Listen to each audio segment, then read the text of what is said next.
But what we need to talk to Merce about now is what happened at the Emirates today. They've engaged for a reason, because they do a lot of things right, and when we had, especially in the first half, a lot of opportunities when we break their breath, we regain the ball to run, to have open spaces. From there, try to push them, score the goal from the penalty in the second half. You expect a different game, but yeah, we did a lot of strange things today, I would say. Credit to the opposition as well for what they do, the way they capitalize. I don't know how many shots they had, but the way they capitalize in our actions, our errors, and we were far from the level today. And that's it. That's what this level is going to require now.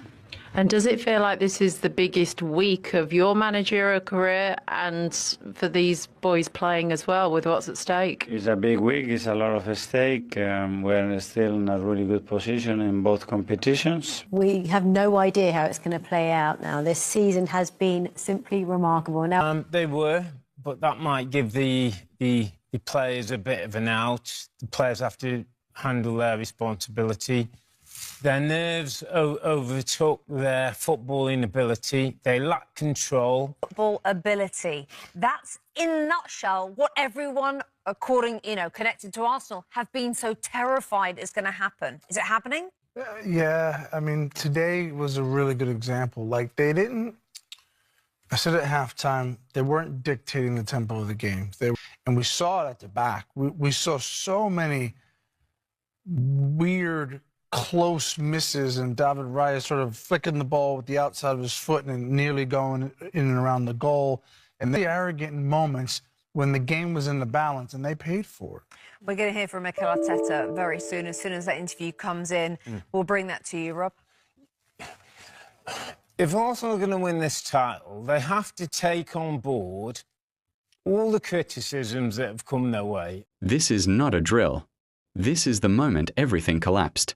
Following a humiliating defeat to AFC Bournemouth, Arsenal have made a brutal, decisive call. Mikel Arteta has been sacked with immediate effect.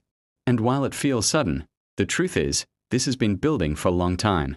Let's start with the reality Arsenal fans have been watching unfold week after week.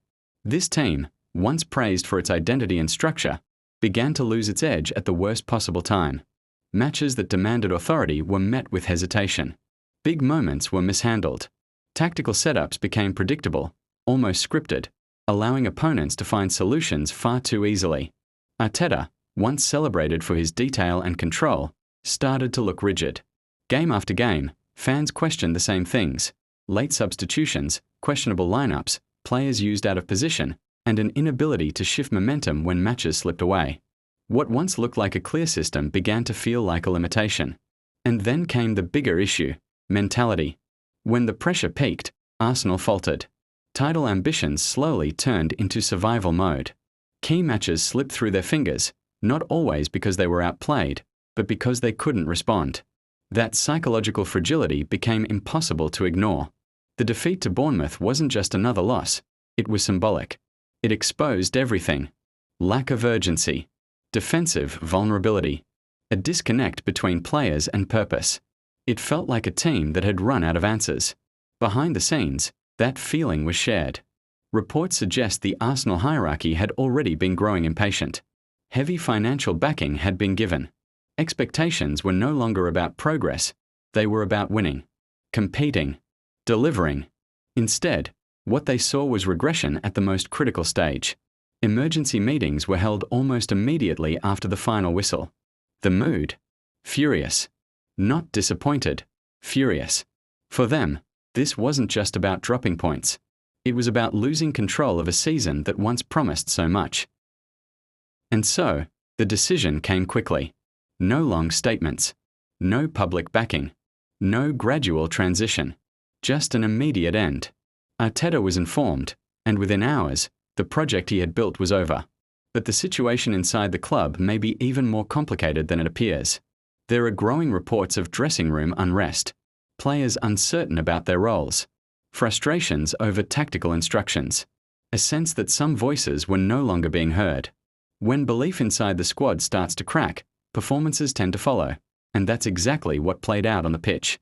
The unity that once defined this Arsenal side began to fracture. And when that happens, even the best systems collapse. Now, the reaction from fans has been explosive. Some supporters are calling this a necessary step, arguing that Arsenal had hit a ceiling under Arteta, that to truly compete with Europe's elite, a more experienced, trophy-proven manager is needed. Others see this as a massive risk, because regardless of how it ended, Arteta did transform Arsenal. He rebuilt a broken squad. He reintroduced a sense of identity. He turned them back into contenders when many had written them off. But football doesn't wait, and sentiment rarely survives failure. Now, Arsenal stand at a crossroads. The timing of this decision raises huge questions. The season is still alive, objectives still within reach, but stability has been ripped away. An interim manager is expected to step in, but that only solves the immediate problem. The bigger question remains unanswered. Who leads Arsenal next? Do they go all in for a world-class, proven winner? Someone who can immediately command respect and deliver trophies? Or do they gamble again on a long-term vision?